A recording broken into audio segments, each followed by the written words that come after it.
بینەران و بیسەرانی خۆشەوی سڵاوتان لێبێ لە ئاڵلقەیەکی دیکەی پەنجەمەوە لەگەڵەوەی بەڕێزداین لە بەرنامەیەم جارەشدا درێژە بە گفتوگۆکەمان لەدەین لەگەڵ کاگی یونس عەبدولعەزیز پێشمەرگەی دێرین. کاگی یونس باسی ئەومان کرد کە تۆ لە نەمساوە یاخود لە بەلجیکاوە گەڕیتەوە بۆ عێراق. بۆچی لە مووسڵ نەمایتەوە و دوایی چوویتە خواری عێراق بۆ ئیشکردن؟ ئەمە حکوومەت ینی کارەکانی بۆ دابەژەکردن یاخود خۆتان بڕیارتان ناکە بچن لەوێ ئیش بکەن؟ بداەتی حرب عێراقی و ئیرانی لە بەسرە کارمان کرد، لە عێمارەمان باس کار کرد و دەمێکیش لە سەماوە ساڵی 84 لە سەماوە ئیشم کرد. ڕێگامان دەکرد لە نوگرەت سەلمان بۆ حدودی سعودیە. ئەو بڵێن شەریکە بیانیانی کە هاتن ئەوەی کە تۆ ئاگاداربی زۆر جار باسیەوە کرێت کە هەندێک لەو شەریکاتانە مەسەلەن بەرتیلیانە درێتێ و بەم بۆ مەساڵحی وڵاتەکانیان یەنە ئێرە ئەوانە شتیوا هەبوو ینی هەست دەکرد منافەسەیەکە بێ لە بینی ئەو وڵاتانەیە بۆ مەشروعی پرۆژەی ئۆتۆبانی عێراقی ڕقم ئەکسپرسۆی نمبەر 1 1200 کیلومتر ساڵی 79 دەستی پێ کرد. بەڕاستی کرا بە مناقسە و شەریکاتی عالمی هاتن تەندەری خۆیان تەقدیم کرد، بەڵام هەمویان شەریکەی ڕێک و پێک بوون ماعەدا قسمێک شەریکەیەکی فلیپینی بۆ ی ئامێلدا مارکۆس بۆ ژنی مارکۆس ڕئیس فلیپینە وەختە ئەو نەیتوانی هیچ بکات، شەریکەیەکی فشە بوو، یعنی دیار بوو توانای نەبوو ئیش بکەن، فاشل بووە. ماوەی تر شەریکەی فەڕەنسی بوون، شەریکەی یوغۆسلافی بوون، ئەڵمانی غەربی بوون، بەرازیلی بوون، کووری بوون. ئیشەکانیان بە باشیە کرد زۆر زۆر زۆر چاودێریەکران لەلایەن حکوومەتی عێراقەوە. حکوومەت مەبەستم چاودێری ئیشەکانیان ینی ئێمە ئیشی ئێمە ئەوە بوو. ئێمە مؤسسەی طرق و جسووری عامە بووین. بەێ ئێمە تەمسیلی ڕەب العەمەلمانە کرد، خاوەنی ئیش ئەوانە شەریکەی مقاول بوون. ئێمە چاودێری شەریکەی ئەجنەبیمان دەکرد بە مواصفات و گوێرەی مواصفات و خەریتە و مخططاتی مقاولە. کاگی یونس شتێکی گرنگەوەیە جگە لە ئیشەکەی خۆت کە ئەوەی کە بڵێن جادە لێ بدەن لە بینی ئەم شارانەیە و لە سنوورەوە بۆ سنووری ئەولا. تۆ هەندێک ڕووداوی گرنگ هەیە کە لە لای تۆ هەیە، باسی زیندانیەکان یاخود سژنەکان. باشە ئەوەی چەند سژن هەبووەوەی کە تۆ بزانی لەو مەنتیقانە بە تایبەتی زۆر باسی سژنی نوگرە سەلمانەکرێت؟ نوگرەت سەلمان من 84 بوو چۆینە نوگرەت سەلمان. ئێمە وەک ڕێگا و بانی دهۆک بەشداریمان کرد ڕێگایەک بکەین لە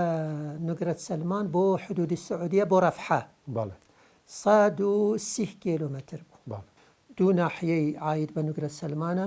بچە نزیکی نوگرەت سەلمانە و بسەیە 180 کیلومتر دوورە لە نوگرەت سەلمان بەرەو حەفر الباطن باشووری عێراق. ئیتر من لە منداڵی دەمبیست نوگرەت سەلمان دراوسەیەکمان هەبوو شیوعی بوو و گیرا 63 و بردیان بۆ نوگرەت سەلمان. ئیتر منداڵ بۆم دەمزانی ئەوە زیندانێکە ناوی نوگرەت سەلمانە پێی دەرێن باستێلی عێراق وەک باستێلی فەرەنسا. ئیتر 84 کە چووینەوێ چووینە نوگرەت سەلمان، ئیتر من ئەوەی مهم لا من ئەو بوو بچمە ئەو زیندانە ببینم شخصی، بزانی چی هەیە و چی بزانم چییە. شەو گەهشتین بەیانی زوو چارە زوو وەکو بڵێن ئەکسەر چۆمە زیندانەکە. نوگرەت سەلمان چییە؟ کۆرێک خەڵکی زیندانی تیا بوو، ینی خەڵکی ئاخر ئێستەدەینە نوگرەت سەلمان وەکو قۆرتێکە 20 مەتر کورترە لە دەوروبەری خۆی، زۆر فراوانە، کراوەیە بەرەو باشوور.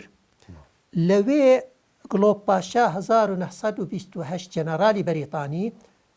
لەوێ مەخفەرێکی دروست کرد بۆ ئەوەی مراقبەی حدود و شتیاوها بکەن و سەیطرە لە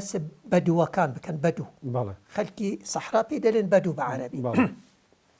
1920 حتى قاپی ئاسنەکەی لە ڕسمەکان دیارە لە لەندەن ئەو قاپیە کراوە قاپی يعني لەوێ بڵێن دەرگاکانیان لە بریتانیا بەڵێ ساڵی 63 وەختی انقلابی بەعسی بوو زۆر شیوعی کوردیان کرد سژنی کۆنەکە بەش نەکرد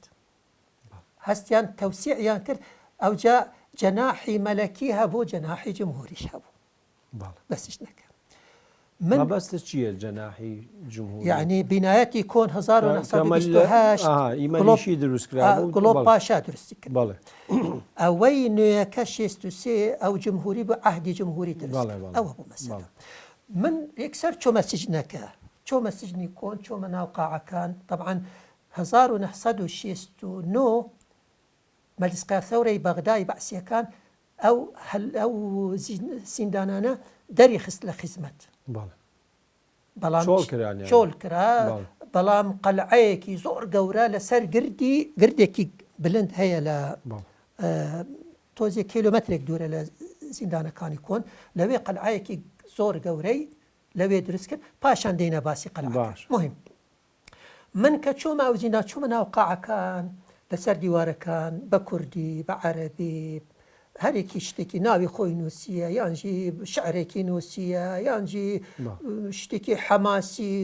نەتەوایەتی یان ئەو شتانە شعارات هەبوو یعنی ئیتر هەستم کرد یعنی کانەهو من لەو زیندانەمە و ئەوە دەبینمەوە شیوعینەوە کوردنەوە یعنی ئەوانەی کە پێیان دەیگوت تەیاری وەتەنی تەیاری قەومی عروبی هەبوو تاری وەتەنیش هەبوو تاری وەتەنی کێ بوو حزبی شیوعی عێراقی بوو پارتی بوو حزبی وەتەنی الدیموقراتی کامل جادرچی ئەوانە تەیاری شوێن پەنجەی شیوعی و کورد و ئەوانە لەسەر دیوار و بەڵێ سەر دیوار هەبوو من تەماشای سژنەکەم کرد دیوارێک ئەوەها ئەسلاکشایکە هەیە ڕاستەن ئەوەم هەست کرد ئەنەهو يعني راكردن لو سجنة زحمت نينا تو برافي شوي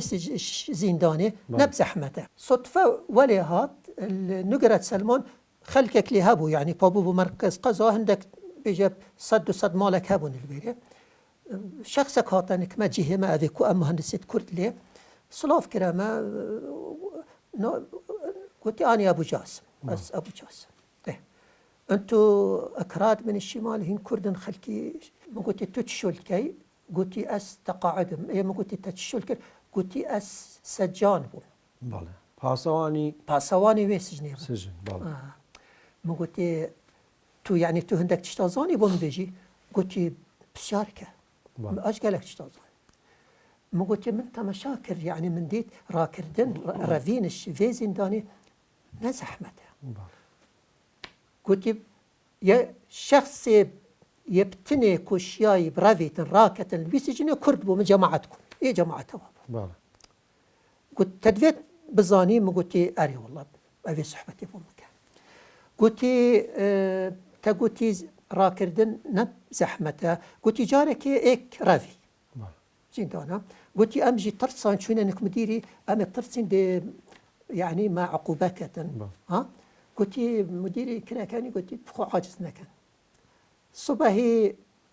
تحت بريخدنا دور بريخو اجا طيرك لا خاديت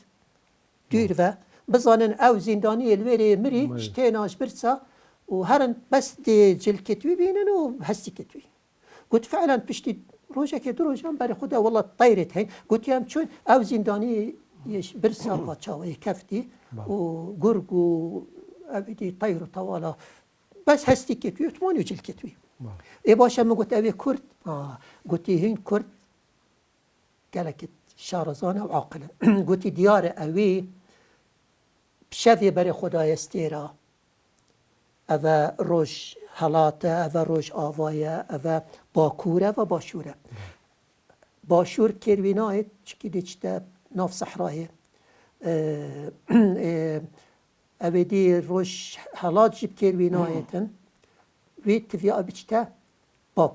باكور سماوه يعني 105 كيلومتر صحراء هيج خو قندك جلينينا قلت ابي حاضر يا خو زاني مثلا بشوه اوستیرا چاوا بچتم ایدی گوتی دیاره بخو هندک نانی حشک هیر کریت وک کیسه کرد گیرفانا خدا شیشه یک جیب بخو هندک آوا شیشه درمانی تشتابونه دیاره آوا بچک آوا بخو على الأقل کو لیول خوب بیتر بشف حوالتي هاريت كان ساعة 10 كهرب تيتا كوجاندن هرك بتشتا سرجي خو بنفيتن إحصاء وان كانت هجميرن تمام هرك تشتا خو بشتي ساعة 10 أبي هاتي دو حوالتي سيت هاري ويكرين شوية سر أبي دي تالت أبي دي وشوية خاري نقلك بلند بود ديوار بجا تقريبا 3 متر كاوصاية بلند چیت بیجه شوه همیه چیتن وقتا کی بروش ولتت کو يعني هنده دي مريتن شتينا دا رشمالك بینید رشمالك بدو یاد بینید خدا مرو مالات و حشترن اكسر تشتويري اتكافيتن او عربت بدو رات كان بنن خو بشتي او كشيار بيتن آفه دني وتخون تخيره او شيء اكثر بيجتي از دخيله وما انك عرب واجي وقت تو بيجي از دخيله تما خلاص يعني خوم داوته بنايه حبسي بوم وازي رافيم حشترك بدنا من ومبقاه انت سماوه واسدي حشتري بمعردكي مالك بيجنا من واسدي حقي حشتري يجيبوها فريكم ام كردينم قلت بين أخوة مشكلة نينا مهم أبشر بعربي بيجن أبشر يعني خمت نبيتن ناني دني خارني بوشيت كان بيتوي همي بريندار ببون لاواز ببو أو دو شويتيتن مهم حطات تيتا سرقوة أخو أوك الدني أو كراس دجداشة وشلكي عرب الدني وحشتريكي بشتي تو ديهودي تشي سماوة سماوة وقت تجهي سماوة الويري بسيارة مالك نافك دني هروي مالي حشتري جدي ديانكوان و دي هاري تكنجي كوب تبرافي تشيت جاي تبيري مهم بتشيك مالا فلان كسي بشتي السلام عليكم عليكم السلام خداني مالي بشتي ازي هاتي مش طرفي فلاني و حشترجي بخير هاتي تو ميواني مي عادتي عربا بشتي سيروجي يلا بسيار كان بسوي قلت بابا اس حاله مسألة وفلان كسي هنا از ديسا داخلي وماجي تشاوز داخلي وان بوم چاره يكلم كان اواجي قلت ابشر خمينا خورينا خاري شيف دانان هر یک سر فريكرا دي مروفك خو اوي خداني وي مالي او كابرا بي وقت تاكسي بيا ما بين السماء وبغداد شو الكل تيتان كل بشتي دابت بيش تو بمري از بمرم ام همي بمرين اف كابرايا لازم ابقى بغداد بصاخي من اشتد بيتن سبيدي قال بانجي سبيدي دي اي دي في بيا بغداد باشا تمام عمي بشتي سبيدي زي مهم كابرا شارزايا يعني تويري كده وتشاوا بتشيتن مهم اوجي كابرا اذا كرد جلي عربي البارو جاهين بغداد طبعا وقت جاهش بغداد او كابرا خلاص بو اما تحقي هاي بسيارم كبيجم باشا افتشيرو كتشاوزاني او كابرا وقت جاهي تجي خو فيجا خلق كركي بيا هفلير سليماني يعني منطقي بيا او خدان وفا بيا بيشتمرو وكي خو ابو افا باره دي تشي سماوه دي بسياره مالا فلان كسي كي وديوي هديه بوان باي وبيجي ام قالك ممنونيت وينا هين جاميرن وأبد خدانت بدو يجي حشتري يجي ديسا هديه بوان نار او مالا السماوه مروفت وي اوي پاسوانی بود يعني تشيروك بله بوشي وياتوتا بله او تشيروك او صالي چن نيوت صالي چن بود صالي تقديرا يعني من بشتي 63 بيه يعني تشكي وقتي قالك كرد قرتن وشيوعي قرتن كواتي كم تنها زندانيه كلا بلين سجني نكره سلمان راي كرد بيه كرديه بس او كاسي دي مقوتي كاسي ترني قوتي باور بك قالك قوتي رافين قوتي بس مرن ما هنده كبير ديتن دريواني طنق بو دا بركي هاويجين بشتي بينك حطات قاشتا خاري ما بسيار كر قلتي أفا زبيدا جنا هارون رشيد وقتكي بيرت هو كولابون بو حجاجة بالله بس ما تشكر ما با ام حكمت بوين يعني ما طرق وجسور بوين إمكانيات ما هبو دائرة آبار ارتوازية البغداد مهندسك أبي مهندس يجي تشيروكا قايدة باشي بتبيجم نافي عدنان جبوري بي هات بوما هر 10 كيلومتر بيرك قال ريكاما دا ام كار بينين همي بيرت ما آوان تعلبو بيرك كابتن نزيكي نقرة سلمان آواوية خوش بو يعني نه تعلبو يا خوش بو او مفركر ما داشولي خلقي أبي مرمالات بدوت هاتن تانكرا بخو آفت برن إدي ما آف هبو يعني آف بو ما مشكلة نبو نقرة سلمان لدواي 84 أو كاتا هين نبو يعني خالشي تيا نبو بله ناس يعني ما بس سجن يكون نعم سجن يكون خالشي تيا نبو نعم قلعة أو ما سجني كباسية كانوا علين كاتي أنفال وهنا كان أو شوية سجنا كفن داري خستن بله راوستاندن سجنا قلعة تشيكر صدامي قلعة كمزن جلك سربي جري يعني هلا نقرة سلمان هل نقرة سلمان بله وقتی ام چوین مزانی فیلیت دا جحیلت فیلیا ما نه پشتی سال هشتی فیلی ترحیل کرنا ایرانی گوتی هین تبع ایرانی نه گنجت وان ترحیل نکن گوتی اگه ام ترحیل کن دی چن گهنا ایرانی دی بنا پاسدار و دی بنا عسکر و دی شرع عراقی کن او همی هدشیت گرتن اینا نتوی سجنی دا وقتی عمل بیره بوین 500 صالي شنو صالي 84 روجا كي طبعا بوما خط يصور او مهندس يكر امنت ويراني زيك بين روجا كي محافظه سماوات نافي مزهر مطنيه وقتك او دهوك يبو الويري هات سردانا وي بروجي مبكت ريكاب بالسعوديه قلت والله افا كردن الفيريخ اوجي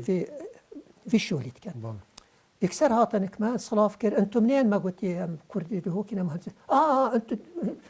خلكي دهوكي قالك خوش مروفن وشريفن ومن البير الشول كري ومرد يعني قالك حقت قلت وان مدير دائره قال خو يعني تشافي والفانا بيتن قالك خلكي دهوكي جاميرن كرد هميت باش يعني راستي قالك بس نا كرداكر مدحي كرداكر رينشتن قال ما تشافا خارن وقتك قلتي يلا يا جماعه دابتشينا قلعه رابون امشي طبعا بما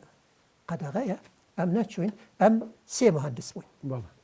سي مهندس بوين ام 4 مهندس بوين شون تقريبا شاريكا كي مدت سيارة محافظيات قلتي كاين قلتي بو قلتي محافظة بسيارات كتن يلقى العيه وين دوبتشي والله بو ما فرصات بو ما خوش بو محافظة والله ام چون بيري ها كاين كيف ابون باشا تشيد بيني لناو همي ريشتبون الوين ناف او قلعه نيفاكوبي او حوشه كامازنه همي العرضي رينشتبون سجنا كان سجينا كان بله همي كل فيليا كان همي فيلبون باشا بله ومحافظ رينشتي او رئيس دائره او امري في سجنيه ضابطه هون وراستي محافظي وقتي امديتين قلت ورن بانش نارينا خالص ايوه هيج قصه يعني اخافتن تان هبو لقال سجنه كان نا او جاب قصه تان كل لقال يعني او جاب ناتواني او محافظين نشتي ابي تاخذ او اخفتن هيك قلتي والله عسكر ومسهاتمكو اهلي مني مالا من خزانه مني او كرين وهذيك من برايك شهيده دي قلت اسمها مهندس دكتور محاميه يعني أبيش قلت يعني جني تيابو جنو نالي تيانبو نعم بيابون جحيبون جنجبون أبيش قلت وان إن شاء الله دي أو بيت از دي أو ما جهين ما وزير داخلية و سيد الرئيس على أساس صدامي وشنينا إن شاء الله دي وبردن ودليوان خوش كر وتشتك هيا يعني بواب كام إيك رابو قلتي والله آفا بومتيت سماوتيت متانكري حتى جهيتا مد بتآجر أبيجي قلت يعني بس عربي قلت شب كم يعني آفوسا ما جي قلت ما مستا سيدة عربي شين هاري ممكن قلت إيه ما قلت أمتي آفي ما أمتي آفي بوانين هرودي آفا كذا كاب بدي سما هو قلت أبد هاي شباب قلت من دهوك ها أذا خلقي دهوك أنا مهندس او آریشا آوی بو حلکه راستی همیا دست قطانو کیفا وان هات ایکی دی رابو گوتی ام مدویت يعني تشتكي خو بيفا مجيل كان يعني تشنينا أبيجي قلت باهين سجنينا تشلوا بكم ديسا ما أبي زاني محافظي قلت إيه شباب يعني قال لي جنجا ما قلت أم ديفير الراس كينو تخت كينو ديبوان شي كينو والله ديسا قال كيف وان هات مهم هات أم رابون طبعا خلاص رأسا أم يعني بس أو جارة شون يا جاري تريش لا بس أو جارة بس أو جارة بس نتشوية أو أسنوي مهندس جيبو تبيجم عبد المجيد أمين عطلة دهوكية وك نوري سعدون شعبازي هولندا ومهندس سعيد يلدهوكي موجودة وأم شار مهندس وين كاسي دينا شوية شبلي ما وان شار مهندس خو إيك بيكي بيري نكفت ممنوع بو خطي صور بو إيدي ما رأسا تنكرك تكليف كر هرو دعابي بوان بي باش أوي كتو بينيد يعني أو خلقاني لويبون أو كردة فيليا كان يعني روشيان شون بود أوي كأو ما كمي بينيتان تشيد بينيت جلكت حبسيال بربون بله ويعني هم يجي كانت بون راستي يعني ما تشتكي يعني ما بين موان يعني بيجا قال رضا أمرين شتي أو دهمة ترهبو يعني هين هبو يعني بلين شتيك ابو بربست ابو لبينتانا يا لا هر عردي رينشتي بون ريز اوانيش رينشتي بون عادي بو يعني محافظي قال وان تاخفت اوجي وان حريات دا وانا ايوا زانيتان شارنوسي وانا شي بس هات اوجا اگر زانيتان شلون تنزاني اوجا ما اوف بون هرو تان كراوي او سايق وقتي تشو او تهاتن بسيارة نافت متكرن أم ممنوني صلاة الوان مهندساب كان كيف ما قالك هات كرد توارا ما هاتن قال شوفيري تانكري حقت وما أو بوان ميدان حمد راس وما بوان طبعينان ويا طائرة وسلة وتشت همي ما بوان شكر يعني كوب خوب سبورتي بكان الويري وقتكي قلتن اف زندانيا خالي بو چا مزاني دروز نازانی سالی چند مانگی چند ما هی بو ام بوینه 85 هر هی جاره که خلق هاتن کوسترا سردان وان زندان دادن کی بون دراوسیت وان زندانیا بهل مروت وان چونی تحلیل کنه جیرانی وی عرب اویدیه هاتن خارن بوانتینان تشت معنی مسموح يعني هني انا ابو مواجهه مواجهه وقتی که قطع بون ما بسیار کرد النقرة السماء قلت والله برنا عردة كيدي باشي دركفت برينا تصنيع عسكري الويري تجربة كيميائي وتشتي السركري أو الراسته يعني ما هو صازاني يعني ما خو ما ناديت يا بتشافت خو بس اف سحبته وصابوا مهاطة جيران قلت او برنا تصنيع عسكري بتجربة سركري تجربة كيميائي وجرثومي ومانع عراقي في تجربة بله كواتا همو أنا كجران بله ديفرا كردة أنفال كرينو باش إما بس يواكن بلام جماريان چند بوي كتوب زنانه وچند كسن نكيم تربونش بين صدا نكم تربون نكيم تروش بين صد كسا بين صد كسا بو خوش يعني ايش تقديره كوماديتي او رينشتي چند ريزن يعني بتقديره ما أم مهندسين دم تشيني باشا سجن كان يعني سجن كان جور بو ياخذ هر ساحه شي او قلعه يا تشيكريا الكردستان يجي وكيوان قلعه يعني يك خريطه بو دو قاطع همي جور وقاعنا ونيفا كاوي ذكريا وبرجت هين مربعه دو قاطع ودورة خادرة مظن هي وجور هندك قاعنا هندك حمامات هندك جهة تعذيبية باش او شو انا عسكر تشاوديري كد ياخذ مخابرات لا عسكر بو قد بيجم قوات خاصة جيبو الهين نبو الليدانو اشكنجه وشتيوان اي ما راستي يعني ناوان جيبوتي من نبا ورا اشكنجه دان هبي چنكي او گنج بون گرت بون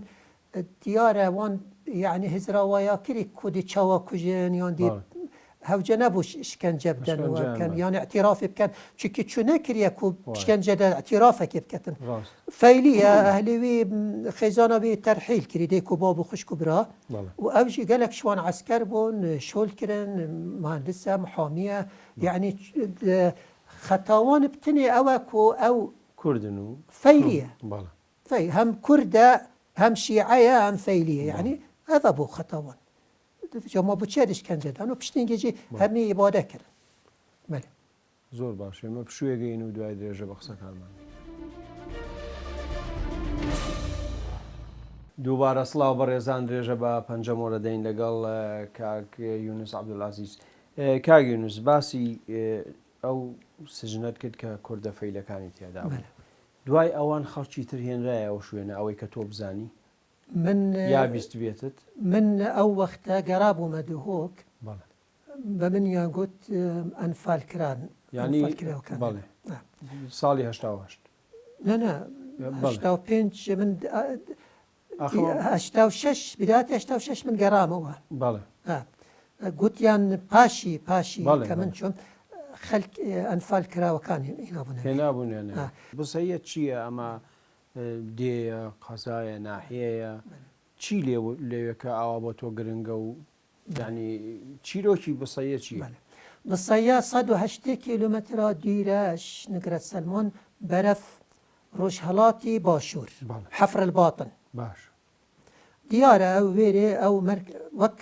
ڕسمی ناحیەیە بەل دیارە چەند ماڵێک لێ هەبینە و دیارەژی معتەقەلێکی مەزن بیە ڕۆژێکی ئەو مەگوتەتە دائیرە ئابار ارتیوازیە لە بۆمە بیر کۆڵان بیر ارتیوازی هەر هەیوێ جارێکی یان پازە ڕۆژە جارێکی مهندسێکیش بەغداد هات فەحسەوان بیرات کرد کا شۆلکەن چاوەیە خەلەلێک تشتێک مشکلە پرۆبلێمەکەیە ڕۆژێکی ئەو کابرا مهندس هات ناوی عەدنان جبوری تقريبا مغرب بوهات هاتا جهما ذيكو ام مهندس لترينين ما بخير هات نوبي كيرو بخيراتي شيف ما شيف خار بو شيف بوينا تشاو خار قلتي رخصت بيتن از دي تشم ما قلتي دي كيف تشي قلت ما بصيه شبا ما قلتي شاو دي تشي بصيه يعني بصيه ري نينا عندك كومكت اخي دانوين تدا برزنا بقلق جارا هواتيتن باتيتن كثمان رملية تشيدبن وهمي أو قرق وتشتو يعني 180 كيلومتر بشبيت بشي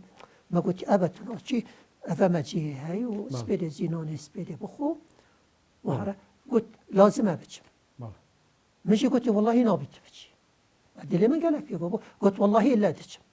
ما قبل ناكر باشا وقتكي زاني أزي قبيل ناكم رونكت ياد نخاري خير عدنان قلتي برا أس تو كردي أس دي ويرم بوتا بيجن كاس بوكي بيجم سري من دي تيتشي دي عدام بم قلتي خير دي بيجا قلتي برا جماعة ويل ويري كردن وبيراوان يا راوس ياي أبسي رجا بي آفن أس بيجم يا نتشم يعني براستي تشتكي قالك يا أبو ما قلتي قلتين قلتي كيف قال مني از وقتی چم مراقبه من چاودیریه من نابیت از خو گل اکی باخوم خو سایقه من جنایت تجربه از دی چم بس بیره او کم چه کم و دی در کم نابیت خوجی برای خوب دم مهم چو امجی راستی شوی هم نیه ام عاجز موین خماوی دا موین دیسانو سالی 85 تقریبا دیجا ایوار بو هات وكيف ما هاتو دي سمنان داي او كيلو قلتي عدنان قلتي والله اسجن قلتي يعني وقت نبو بمرن شتين هذا ما قلتي تشاو تزاني كردن قلتي شلكتوان ديارن درسو كتوان صورن زاني بارزانينه ما قلتي تو يعني تو قالوا ناخفتيت قلتي اس من حرس القلمن نابتن از خوب قابا من بري خداوان لبشتا من شولي تنينة تباب شولي خوبك خو از آخفتن همائي جار ممنوع بس قلتي خدا قجل كيوان نبا من نظاني كو كردن او جي بشتي فتره كي او جي قلتن ئەوژی کۆمەل کوشکردن طبعاان هات وێرێدا نەی و دەوانە هەر پیا و ژن و مناڵ تێکەڵاو بوونیان والله باسی ئەو شتانی نەکرد نه ڕاستی ئەوی ئەوی چەند کەسن مەسەلەن معتقل بگەلێک بێ بەس ئەوی نەچوەنەوە فۆندا بەڵێ. کۆ بزانیت ببینیت وەکی کۆمە ئەوێت قەلعەیدا دیتین باش. مەزانی بەڵێ. نەچێ بەس زانی کوردن جلێوان زانی و وەختیژی گەلێک بارزانی گرتمون ڕاستی بەڵێ. ئەوێت قۆشتەپە ئەوی دی و دیارە کە ئەو بینە یان هەندێکی دیبینە بەس ئەو مرۆڤێکی ڕاستی خوددان غیرەت بی عەرەبێکی بەڵێ. شەریفە یعنی من ڕێز سڵاوە هەی بۆی کولکیە بیتە نەگە ساخما بیتن حەپانەکە کە بە هەشتا پێنجی حەپانەکە بەڵێ. گەلێک ساڵ چوون باسی کەسێکەکەی جار بەجار ئەڵێ عەبدولوەهاب موفتیەوە کێ؟ عەبدولوەهاب محمد عەبدڵەتیف المفتی سەرۆک ڕئیسی مؤسسة طرق و جسور بۆ البەغدا بەڵێ. و پاشی بۆ ئەمین عاصمە باش. رئيس بلدية بغداد عاصمة بجنة أمين عاصمة بەڵێ. أو عسل خلك منطقة أعالي الفرات بجن سروي فرات بەڵێ. با بيري مفتي بيا وباشي جنجاتي هاتيا بغداد وكوليجا هندسية خاندية بو مدير عام أشغال العامة بەڵێ. باشي وقت بويا مؤسسة العامة للطرق والجسور أو رئيس مؤسسة ويبخو تعينا من باش. توقيعه بۆچی کوژراکەوە؟ ها أو قالك يعني وسام رافدين جهة بو قالك يزيرك بو أبي قالك حش مهندسية كردت كر مهندسية سليمانية كردت هبليري وكركيك وميسلو دهو قالك راسي يعني تقولتي أنتو المهندسين الأكراد رفعت راسي يعني أنتو بشاربي أو هاب عربي تقولتي جارك ديار بو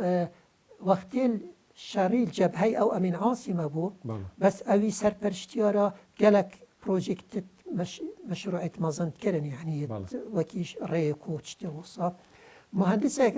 گوتی اول عسكر گلک مکینش مطالب کتن و بوما طابیا چه کنو ساترا چه کنو ی وقتی ماهر عبدالرشید قاید فیلق بو اویشی گوتی گوی خو ندنه مفتي قواد بو إسلام رافدين أبو هندكا جهان ديار جهان دا ماهر عبد الرشيدي ماهر عبد الرشيد خزيري صد قصية خوجي تكريتية وقائد فيلق بو دي أبي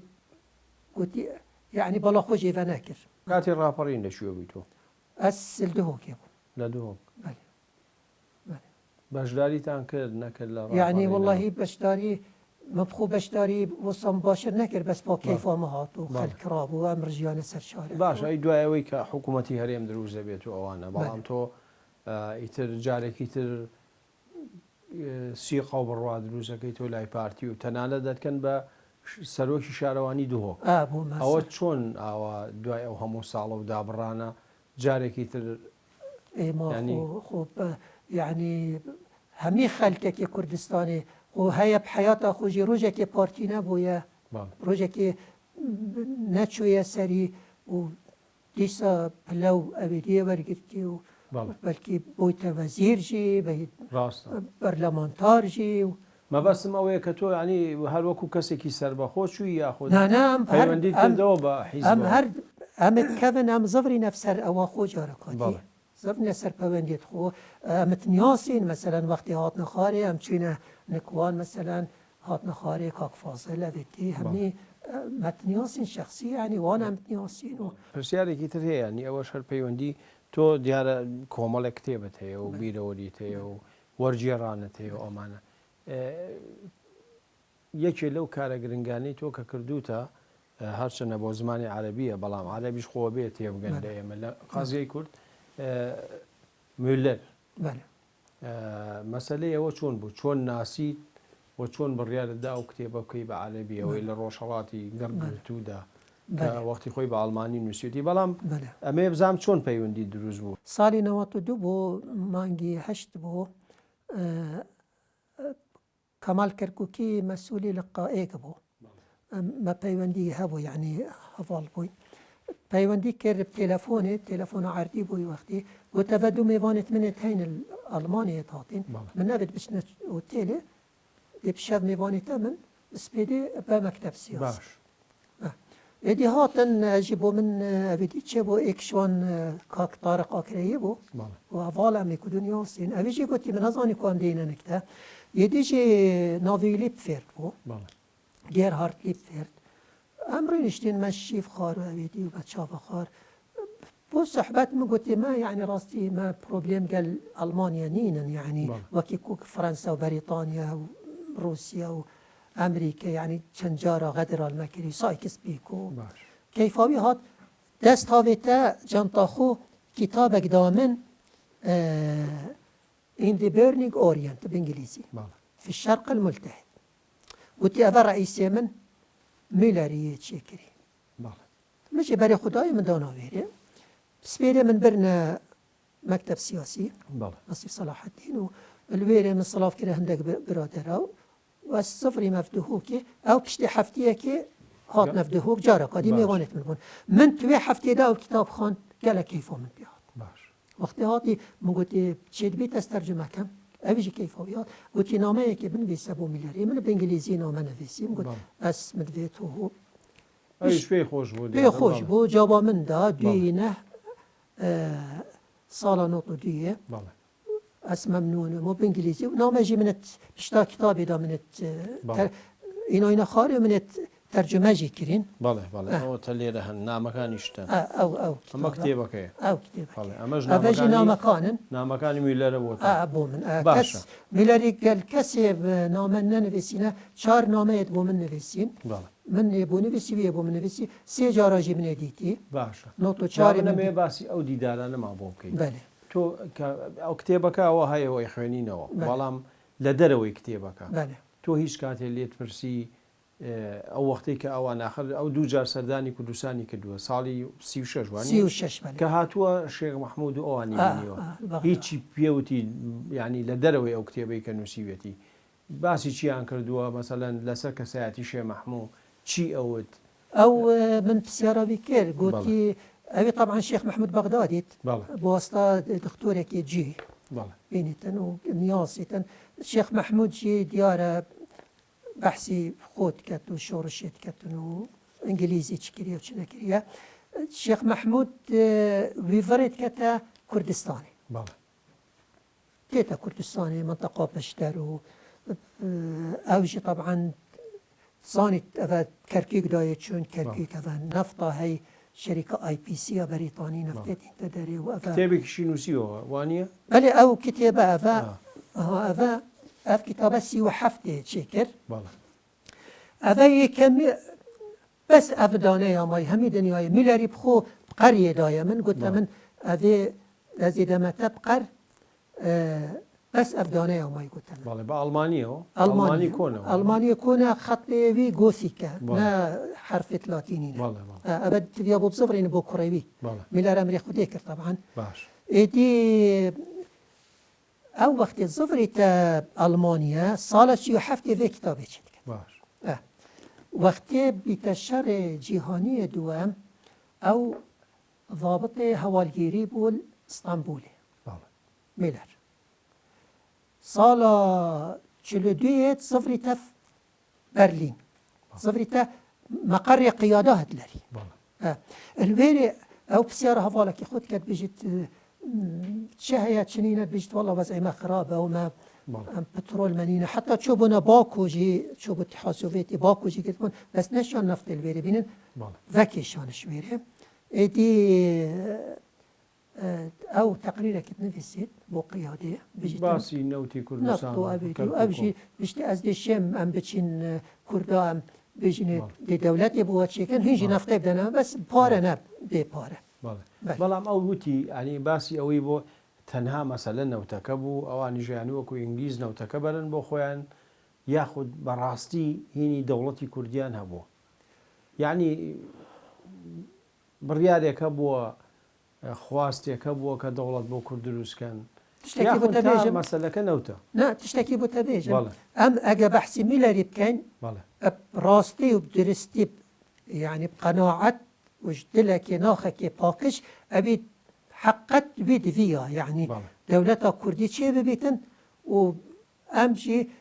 برانبر نفته كو نفت بدل كو انجليز بخوب بن اي بي سي يا شركة نفط بريطاني المان بخوب بن يعني هما خاص بو المانيا بيتن اما كو اگه تو بيجي قيادة وكي هتلر وكو اوان قناعتها بيتن كو ام دولتك كردي كان من نباوره يعني كاش بتبي رادي بس يعني. لو باوره كهتلر اقداري او بلان ابو بيك لقل رمزي نافع وان هاتونا كردستان وامانه ديت يلسيت وين نابج متوان ديت يلس هميت شكزاني بس تقريرا تبخو زاني قيادات تشاونينا دي بشتي تشيد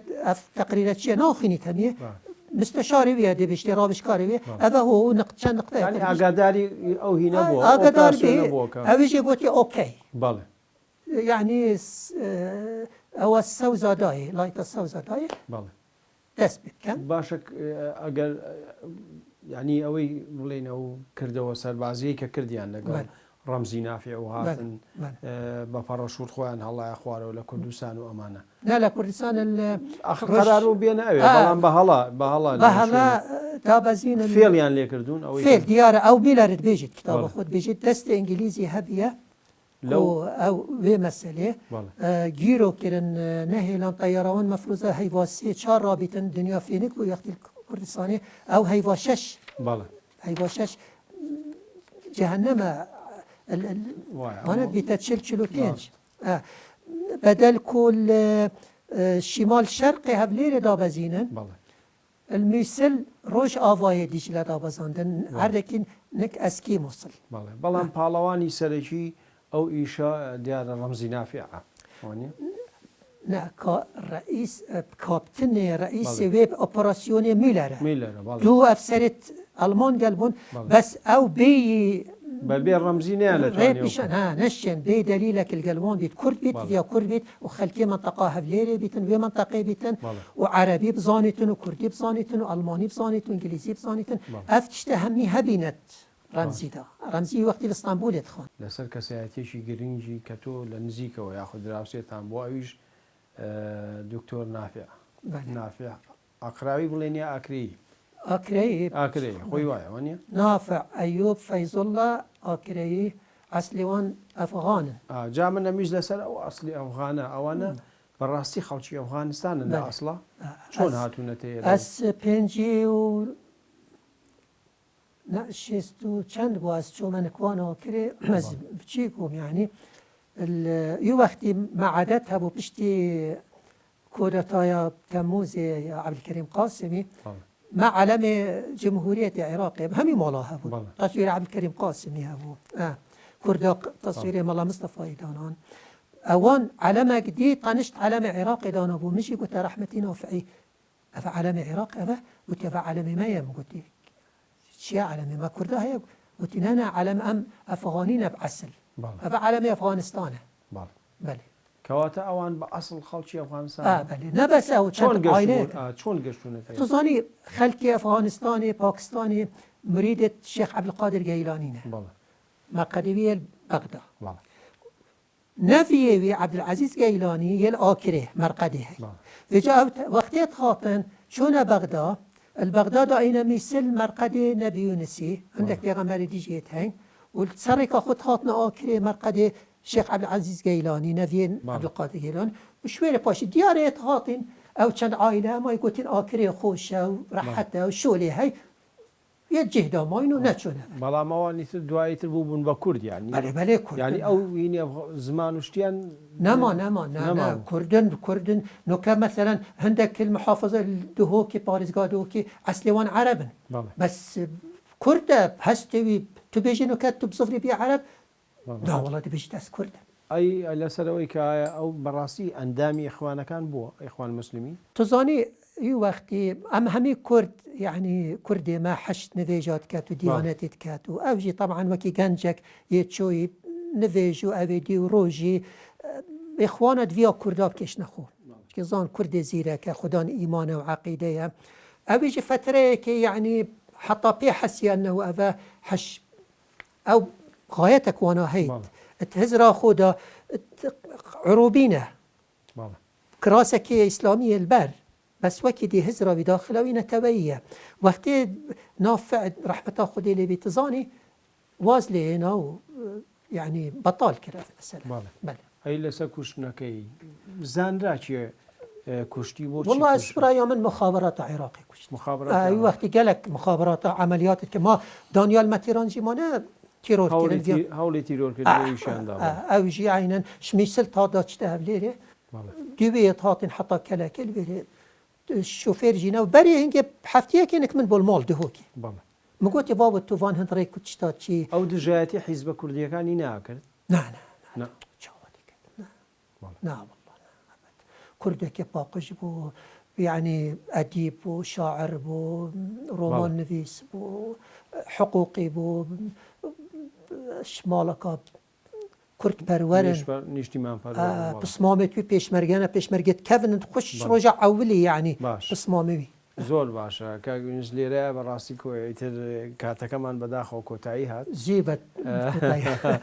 هیوادارم کە بەرنامەکەت بەدڵ بێ دیارە کۆمەڵێ زانیاری گرنگت باس کرد کە هیوادارم بینە ئەو دێمێنێتن کابینەر دێچەوە سەنگینن بەڵێ ئەگەر شتێکی تایبەتی نەبێ من سوپاس دەکەم بەوەی کە بەشداری کرد و سوپاسی ماڵەکەشتان دەکەم کە هەر لێرە میوانداری ئێمەتان کرد ئەس سپاسیا تەتکەم کاوە ئەمین و سپاسیا روداوت کم او کادر یه گنج خدانشیان و پیروز بایا وی کانال همیت کم راستی کانال که پیشکفتیه پروفیشناله و سپاسیا وی زحمتت کم اجی من تشتك دلی من دا هی يعني من قوتي ان شاء الله وكيد بيجن بينر بي دڵخۆش بێگومان زۆر سپاس دەکەم بینەران و بیسەرانی خۆشەویست بەم شێواتینە کۆتایی بەرنامەیە ئەم جارەمان پێکەوە پڕۆمۆی ئەڵخەی داهاتوو دەبینین کە لەگەڵ کەسایەتیەکی دیکەیەوە بەخواتان نەسوێر. زۆر جار تورکمانەکان ئەڵێن ئەمە قەڵای ئێمە بوو لە ئەسڵحەری تورکمان بۆی هەولێر لە هەموو دنیاچی مقدسترە جوانترە خۆشترە پاشی طبعا مەکە و مەدینە. بۆچی ئێوە سەلاحەدین وەکو قاعیدێکی گەورەی کورد تەماشا ناکەن؟ پێشی میلاد پاشی میلاد هیچ دەولەتێکی تورکی بە ناوی دەولەتی تورکی نەبووە. سوڵتانەکانی عوسمانی چیجەکانی لە جاریەکانی ئەوروپای خواستی. تۆ دیفاع لەو سیاسەتەی تورکیەکەی؟ تۆ مقایسەی دەولەتی عوسمان لەگەڵ حکوومەتی تورکیە مەکە. دەولەتی ئەمەوی دەولەتێکی عنسوری بۆ بێجگە لە عەرەبی هیچ قەومێکی قبول نەکردیە.